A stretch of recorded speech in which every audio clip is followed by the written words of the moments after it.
A lot of people have seen this video, and I'm gonna show you guys the one piece of secret technique that makes it work. So this move was actually done on me in this video by Islam, and the one piece of technique that he used was the whole entire live go, he would just tap my neck, just like this. So nothing hard, just slow. What this did is got me think about, why is he tapping my neck? Why is he doing that? While I started to think about that, he had his hand on my wrist, fake shot, swept under, landed on my head. I wasn't even thinking about grabbing the wrist, and that's a secret piece of technique. At this point, essentially everyone in the mixed martial arts community is aware of the sneaky Russian tie snap that Islam Makhachev executed on NCAA wrestler Chael Sonnen during a workout at the American Kickboxing Academy.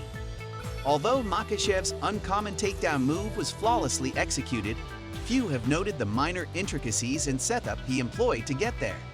As a direct witness to the takedown, former UFC 2 Division champion Daniel Cormier's genuine astonishment at the technique only added to the feat's credibility.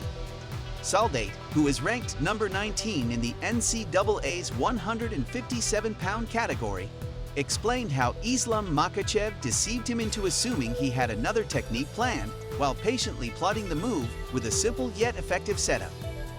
Jake Paul claims Tommy Fury only pretends to be a tough fighter to live up to family legacy.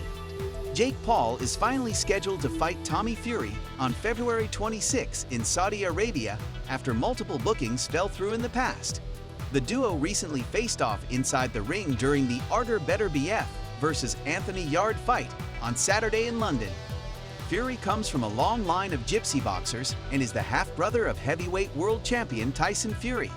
According to the problem child, the younger Fury is the family puppet and is only fighting to live up to the legacy. Paul said in a recent press conference, "I think he's a big talker, but I don't think he believes the things that he's saying. He's the Fury family puppet. Take a look." I think he's a big talker. But I don't think he believes the things that he's saying. He's the Fury family puppet, right? Tyson and John both were real fighters, real boxers, real dogs. And Tommy feels like he has to live up to that, so he's saying the things that they say. But I don't think he believes it. I don't think he believes in himself. And he's going to be in for a rude awakening, and he's going to hate this sport after I'm done with him. Michael Bisping claims Conor McGregor is still relevant enough to get UFC title shot after one win. Conor McGregor has gone 1-3 since 2018, topped off by consecutive losses against Dustin Poirier. The Notorious has also been out of action for over a year and a half, nursing a broken leg as he cruises around Europe on his Lambo super yacht. However, Michael Bisping noted that McGregor remains the biggest star in the sport till date. During a recent Q&A on YouTube, a fan said that the Irishman would likely have to defeat Poirier before aspiring for the title. Bisping disagrees. The Count is absolutely confident that McGregor will get an immediate title shot if he wins his comeback fight. The former UFC middleweight champion said on his YouTube channel, "Listen, buddy, you like it or not, Conor's still the biggest star in the sport. And with one win, you can bet your bottom dollar that he is gonna fight for the title. Take a look." Listen, whether you like it or not, Conor's still the biggest star in the sport. And with one win, you can bet your bottom dollar that he's going to fight for the title. Of course he is. Of course he is. And the reality is, if you own the organization and you had a guy like Conor that could bring in millions of pay-per-view buys, you'd probably do the same thing. I don't agree with it, but that's just the way the world works. Conor McGregor versus Tony Ferguson. What do you think of that? Put a poll up on that, Ann. I mean, Tony's very hittable, and Conor's good at hitting. Tony hasn't won. I think he's lost 5 in a row now, sadly for him. So,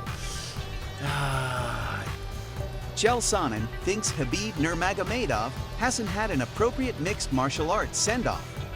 During a recent video uploaded to his YouTube channel, Sonnen once again addressed Khabib's departure, having evidently come to realize its legitimacy.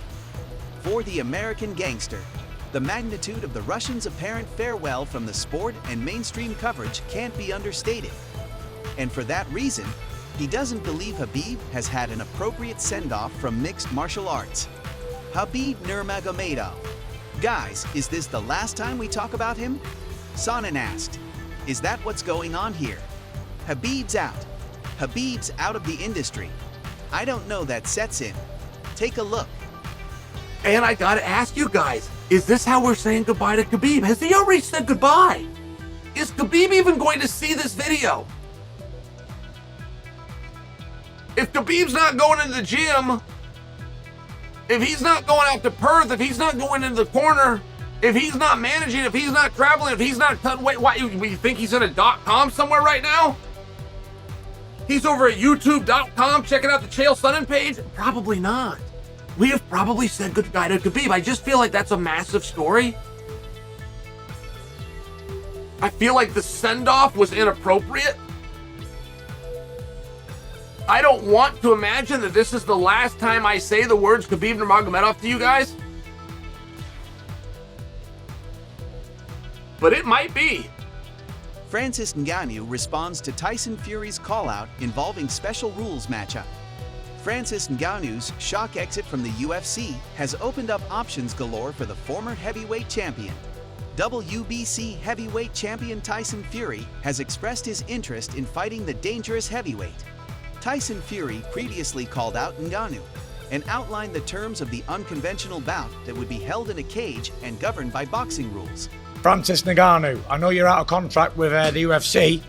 You want to earn some big boy money? Come see the Gypsy King and let's do a big fight for the baddest MF on the planet. And let's kick it up spicy in a cage, 4-ounce gloves, under Queensberry, and let's have a badass referee like Iron Mike Tyson. Whoa, did I just sell that to the world? The Predator responded to the call-out in an interview with Canal Plus Sport F-Freak and mentioned his and Fury's long-standing interest in fighting each other. Tyson Fury and I have been warming up on social media for over 2 years. Obviously, we all need this fight. It's been long enough. Today, we have the opportunity to dot the I's. Leon Edwards is confident he will knock out Kamaru Usman again. Leon Edwards will defend his welterweight title for the first time at UFC 286 in front of home fans as the fight card takes place in London, England. Rocky sent shockwaves around the mixed martial arts world after his thunderous head kick knockout win over Kamaru Usman in the dying embers of round 5. Edwards now expects another knockout victory when the pair face off for the 3rd time in London. The UFC welterweight champion spoke to Adam Catterall of BT Sport ahead of the trilogy Fight with the Nigerian Nightmare. He stated that he expects a totally different fight and will carry confidence into the bout, knowing that he is undefeated on home soil. This time around, it'll be a totally different fight. I've never lost in the UK, never lost at UFC London. Listen closely. So this time around, it'll be a totally different fight. I've never lost in the UK. I've never lost in UFC London. That's amateur as well, by the way. And amateur, yeah, pro and amateur, you know. So I'm taking that confidence into it. I'm taking the confidence of knowing that I can knock him out into it. I'm taking the confidence knowing I can take him down into it. I'm taking the confidence knowing that once I hit the mat and I'm on top, I'm way better. That's all taken into it. Then my heritage, my story is all going into it. And I just can't see how he comes over and beat me. You know? Do you think Leon will knock out Usman again? Make your predictions in the comments below. Dana White defends ridiculous power slap league pay with unjustified excuses. Dana White's latest venture, Power Slap League, is already facing public scrutiny since its TV debut on TBS on January 18, 2023. In response to the initial public uproar about the sport's brutality, White assured fans that the commission is working towards improving safety procedures. It has recently come to light that despite the grueling nature of the sport, Power Slap League competitors are paid a pittance. Eric Spicely, a former UFC middleweight, reportedly disclosed the Power Slap League fighter wage. According to Zabrinia, he was offered $2,000 to show and a $2,000 victory bonus for his slap fighting league debut. Following the initial reports, a fan on Instagram questioned Dana White about the inadequate remuneration offered to the contestants. This is how MMA started too. Boxing undercards make this kind of money still. Educate yourself before you open the yacht. That's all for today's video. If you want to know the latest UFC news, subscribe to the channel, hit the notifications bell, and click the like button. so you don't miss any details about the upcoming fights. Thanks for watching. See you soon.